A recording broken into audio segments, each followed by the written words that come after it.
Yo les experts, ici le capitaine Marco Reus. Je suis très content comme song ce soir parce que le Cameroun est qualifié pour la CAN 2024. Oui, on sera en Côte d'Ivoire, on sera avec vous les gars. Comment vous vouliez qu'on ne soit pas là? Non, on est comme gars, vous êtes nos partenaires. J'ai pas envie de dire nos go, vous êtes nos partenaires. Donc, on doit être là, les gars. Si les Ivoiriens eux-mêmes ils voyaient que le Cameroun n'est pas à la CAN, ça devait pas être normal. Eux-mêmes ils devaient être vexés, ils devaient se fâcher que pourquoi les Camerounais ne sont pas là. Non, non, non, non. On est là, les gars, on est là. On sera avec vous. Hein? On est là. Bien.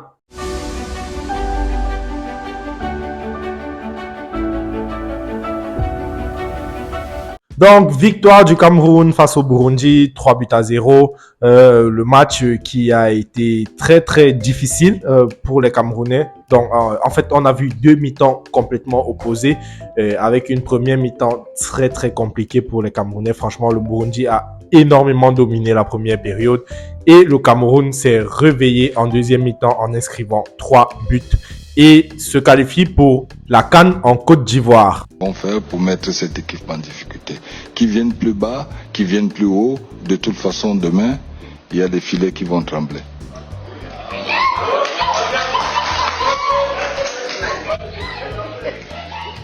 Déjà, dès la composition d'équipe, on a vu que Song, il voulait vraiment tout miser sur l'attaque parce qu'il a aligné 4 attaquants, dont Brian Bemo, Karl Toko et Kambi sur les côtés, et puis Aboubakar Vincent et Choupo-Moting en attaque. Donc, c'était vraiment tout pour l'attaque. Mais le danger aussi avec cette composition d'équipe, c'était que défensivement, en fait, pas défensivement, l'équipe allait être coupée en deux. Et ça s'est vraiment vu dans le match, surtout en première période où on n'arrivait vraiment pas à contrôler le ballon au milieu de terrain. C'était très déséquilibré entre l'attaque et la défense. Et les Burundais avaient les espaces au milieu de terrain pour pouvoir se créer des occasions. Et justement, c'est comme ça que les Burundais, dès la deuxième minute, commencent à alerter André Onana, qui a vraiment été très, très impérial, il faut le dire, dans ce match. Il a prouvé à Rigobert Song que le Cameroun a besoin de lui, que, en fait, n'importe quelle équipe dans laquelle il pourrait se trouver dans le monde actuellement aurait besoin de lui parce que c'est un excellent gardien. André Onana, qui, pour moi, est l'homme du match. Il a fait 6 arrêts juste en première période. C'est assez incroyable. Et ça montre aussi, en fait, que le Cameroun en première période était vraiment très mauvais parce que si votre gardien est votre meilleur joueur pendant toute une mi-temps, il faut vraiment se poser des questions. Et je pense que le Cameroun s'est posé les bonnes questions à la mi-temps. On s'est tout dit. Enlevons la honte.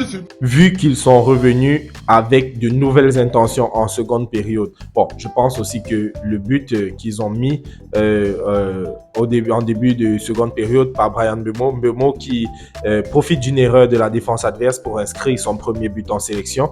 Je pense que ce but aussi marqué très tôt en deuxième période a permis aux Camerounais de pouvoir entamer cette deuxième période avec une grosse hargne parce que dès ce but-là, on a vu un nouveau visage de l'équipe nationale.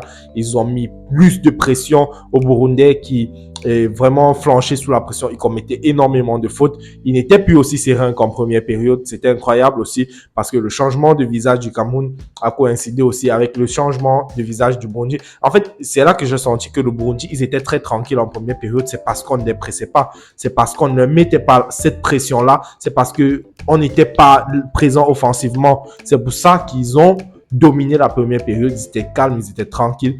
Et justement, c'est ce calme-là qui les a tués parce que quand tu vois la remise que le défenseur fait pour que Memos puisse s'emparer du ballon, tu comprends qu'il y avait peut-être un peu de suffisance aussi dans le jeu, peut-être dû à leur très bonne première période. Mais bon, ça leur a coûté cher. Et puis, donc, après l'ouverture du score de Memo, on voit un Cameroun qui déroule offensivement, un Zambo Anguissa très très bon aujourd'hui, un Olivier Kemen très très bon, Christopher Wu impérial défensivement.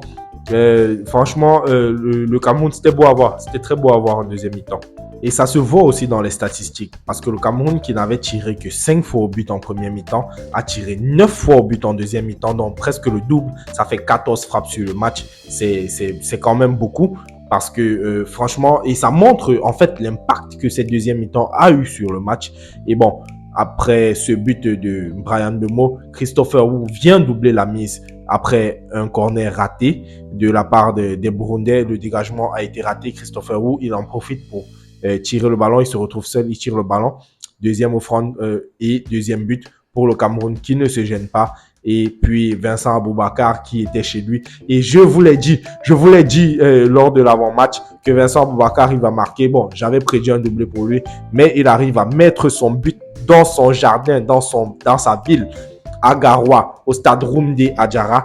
Il arrive à marquer ce troisième but à la 90e minute et délivre le peuple camerounais qui est en route pour la CAN 2024 en Côte d'Ivoire. Donc voilà, maintenant, on verra ce que ça va donner à cette CAN-là. Mon avis aussi par rapport à ce match-là, c'est que franchement, avec les deux visages du Cameroun qu'on a vu, moi, sincèrement, je pars pas très serein dans cette CAN. Surtout, franchement, je pense que Rigobert Song, on l'aime beaucoup, tous les Camerounais l'aiment beaucoup, c'est le MLE national. Mais franchement, ça manquait de tactique dans ce match. J'ai senti franchement que les Burundais, ils étaient plus présents tactiquement par rapport à nous. Je pense que ils ont perdu ce match aussi à l'expérience. C'est l'expérience aussi qui fait la force des grandes équipes dans les grands rendez-vous. Et comme je le disais lors de l'avant-match, le Cameroun aime être dos au mur. C'est dans ce genre de situation qu'ils savent se sublimer et ça s'est encore vu aujourd'hui. Donc franchement, on va pas se sublimer tout le temps comme ça.